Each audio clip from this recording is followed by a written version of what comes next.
মোদিজি সবকা সাথ সবকা বিকাশ সবকা বিশ্বাস মন্ত্রেই আমরা 30,000 ভোটে তোলামূল বাহিনীকে উৎখাত করব। এটাই হচ্ছে আমতাবাসীর সংকল্প। এবছর আলু চাষি যারা হয়েছে তাদের কিন্তু বিশাল ব্যাপকভাবে তারা লসে রান করছে। তো 1 বিঘা আলু চাষের এতে মিনিমাম 10,000 টাকা করে তারা লস করেছে। তো এটা একটা যারা আলু কৃষিজীবী যারা আছে, আলু চাষি যারা আছে, তাদের কাছে বিশাল বড় ক্ষতি। সেই ক্ষতি থেকে যাতে তাদের যাতে আমরা ক্ষতিটা মুকুব করতে পারি, ভারতীয় জনতা পার্টি সরকারে আসলেই সেই সমস্ত ক্ষতিগ্রস্ত কৃষকদের যাতে আমরা ঋণ মুকুব করতে পারি। কারণ দেখুন, আমতার জনতা জনার্দন ঠিক করে নিয়েছে, এখানে মোদিজি সবকা সাথ সবকা বিকাশ সবকা বিশ্বাস মন্ত্রেই আমরা 30,000 ভোটে তোলামূল বাহিনীকে উৎখাত করব। এটাই হচ্ছে আমতাবাসীর সংকল্প। অবশ্যই যুব সমাজ চাকরির জন্য আজকে বাইরে চলে যাচ্ছে।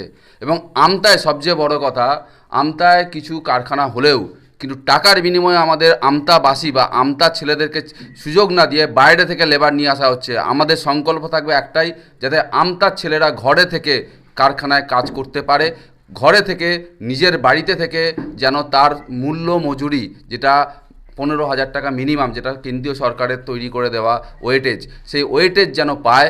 এবং সব থেকে বড় কথা, কোনো দালাল রাজ, কোনো মাফিয়া রাজ, কোনো কারখানা থেকে টাকা তোলাবাজ সব কিছু নির্মূল হবে আগামী দিনে, শুধু আমতা না, সারা পশ্চিমবঙ্গে। অবশ্যই, কারণ পিসিমণি তো বলেইছিল ঘাটাল মাস্টার প্ল্যান করবে, কিন্তু তিনি যে ফেলিওর। কারণ এখানে ডবল ইঞ্জিন সরকার না হলে ঘাটাল মাস্টার প্ল্যান বাস্তবায়িত হবে না, এটা মুখের কথা চলবে।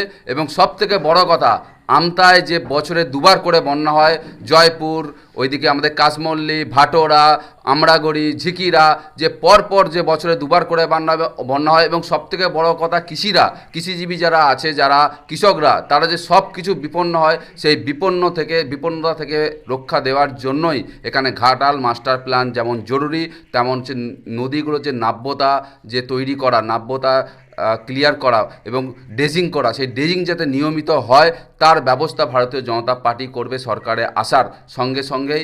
এবং এখানে শুধুমাত্র কৃষিজীবীদের জন্য যে বড় চাষের জন্য যে জল, সেই জলটাও যাতে ঠিকভাবে আমরা দিতে পারি, তার জন্য আমরা আলাদা প্ল্যানিং করব।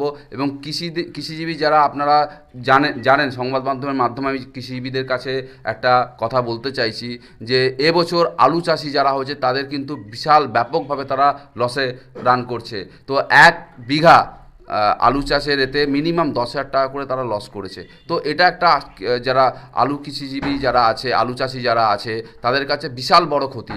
সেই ক্ষতি থেকে যাতে তাদের যাতে আমরা ক্ষতিটা মুকুব করতে পারি, ভারতীয় জনতা পার্টি সরকারে আসলেই সেই সমস্ত ক্ষতিগ্রস্ত কৃষকদের যাতে আমরা ঋণ মুকুব করতে পারি। কারণ তারা প্রত্যেকেই বাড়ি থেকে বাড়ির স্ত্রীর গয়না বিক্রি করে বা কারো থেকে বাড়ির কারো থেকে লোন নিয়ে তো এই আলু চাষ করেছে বা ধান চাষ করেছে।